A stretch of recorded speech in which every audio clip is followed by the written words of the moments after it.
Bonjour, bonjour tout le monde. Oui, bonjour. Bienvenue à cette troisième capsule de Stella. Alors, c'est déjà la troisième fois qu'on se rencontre pour discuter du développement du langage. Et je suis toujours Julie, intervenante à la Maison de la Famille, en compagnie de Nicole, ma collègue. Bien sûr, on est toujours là. Oui, c'est certain. Alors aujourd'hui, on a deux nouvelles astuces plus un conseil du jour à vous présenter. Alors on va y aller tout de suite. Nicole, quelle est ton astuce pour nous aujourd'hui? On t'écoute. Mon astuce, c'est je diminue les bruits. Par exemple, un enfant qui a tendance à se laisser distraire par tout ce qui bouge. Un chat qui passe, le grand frère qui joue avec les camions pompiers, la neige qui tombe. Bon, c'est important d'aller dans une pièce, si on veut parler à notre enfant, pour faire une activité avec lui plus calme et puis avoir sa concentration. Aller dans une pièce tout seul, tous les deux, diminuer aussi les bruits, la télévision, l'ordinateur, la radio. C'est sûr que c'est le fun d'avoir aussi une petite musique de fond, des fois quand on fait des activités calmes avec notre enfant. Tu sais. Mais si notre enfant a tendance à se laisser distraire facilement, ce serait mieux de commencer par vraiment tout arrêter les bruits environnants. Dont la télévision. Hein. C'est ça. Puis, par la suite, quand on voit qu'il s'adapte, puis qu'il est plus concentré, mais là, on peut peut-être ramener un peu la musique, une petite musique d'ambiance cool, pour agrémenter notre discussion, là, puis notre activité. Bien, c'est très intéressant. Un bon conseil. Hein? Alors, c'est à mon tour. Ah ben oui, toi, ton astuce du jour, Julie. Oui, alors moi, mon astuce aujourd'hui, on fait le perroquet aujourd'hui. On répète en écho tout ce qui est dit.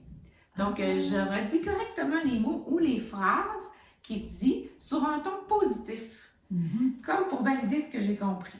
OK? Donc, il n'est pas obligé de répéter, mais il entend toujours la bonne façon de le dire. Exemple, si Stella vient me voir, aujourd'hui on prend une belle marche en forêt, hein, puis Stella vient me voir, puis elle dit « Zozo bleu, zozo bleu ». Alors moi je répète « Oiseau bleu, oui, un oiseau bleu ». Alors là, les enfants ils agissent beaucoup par imitation, hein, donc il faut être un modèle pour les enfants. Alors, et pour faciliter la compréhension aussi, on essaie de parler un peu plus lentement. Et qu'est-ce qu'il ne faut pas faire, Julie? Leur demander de répéter. Jamais. Très important. Oui, très. Et donc, si jamais il y a la difficulté avec un son, alors lorsqu'on parle là, avec l'enfant, on essaie de porter attention, on accentue un petit peu le son, mais sans lui dire nécessairement et sans tomber dans l'exagération, puis lui dire répète, répète. Ça ne donne rien, ça va juste le décourager, comme on l'a déjà dit dans une autre capsule. Donc, à retenir pour mon astuce du jour, c'est reformuler sans faire répéter. Bon, voilà. Et puis là, Nicole, on s'interrogeait, nous, l'astuce. Est-ce que l'astuce peut avoir des conséquences sur le développement du langage? Ah, la fameuse suce, oui. Des fois, on dit la suce, le pouce, on est toujours questionné avec tout ça. Je commencerai à vous dire que téter, c'est un réflexe naturel chez le bébé, hein, vous le savez très bien. Puis ça peut arriver aussi que les enfants, ils têtent déjà en partant dans le ventre de leur maman. Fait que oui, la suce est là pour réconforter l'enfant, pour l'aider à retrouver son calme. Mais c'est sûr que la suce est plus difficile, c'est plus facile, c'est-à-dire assez partir que le pouce. Ah oui, il ne faut pas le couper. On ne peut pas couper le pouce. Le gros bon sens veut en effet qu'un enfant qui a souvent la suce dans sa bouche, mais il est moins porté à s'exprimer, tout simplement. Alors, je peux vous donner des petits trucs là, pour vous aider à départir de la suce sur votre enfant. Peut-être ce serait une bonne idée de lui permettre seulement que des moments spécifiques dans la journée. Pendant la sieste, pendant le dodo, pendant une période de plus de fatigue en fin de journée, tu sais, ça peut être une solution. Aussi, faire un tableau de renforcement. Ah, aujourd'hui, finalement, tu as pris ta suce seulement pour la sieste. Ah, c'est bien. Fait que là, je suis contente de toi. Puis, le stimuler à justement progresser comme ça d'une journée à l'autre.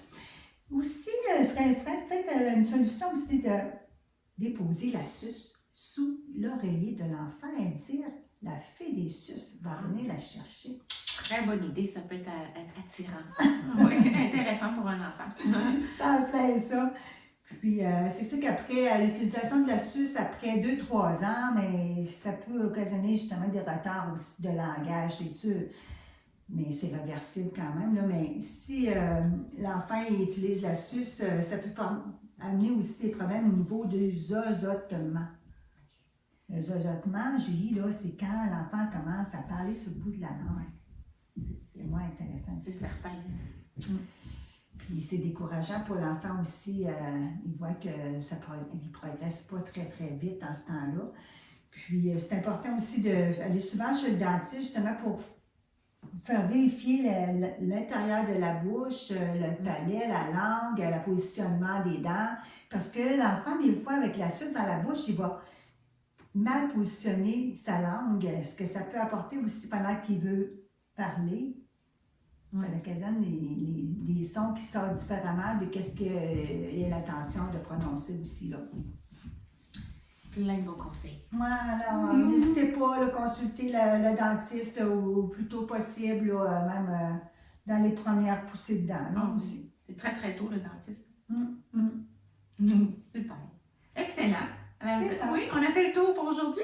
Ben oui, déjà. Ah, c'est bien. Donc, n'oubliez pas que vous êtes la meilleure personne pour le développement du langage de votre enfant. Oui. Merci beaucoup de votre écoute, puis on se revoit la semaine prochaine. Oui, même poste. Dernière vidéo. Merci. Bonne journée. Bonne semaine à vous.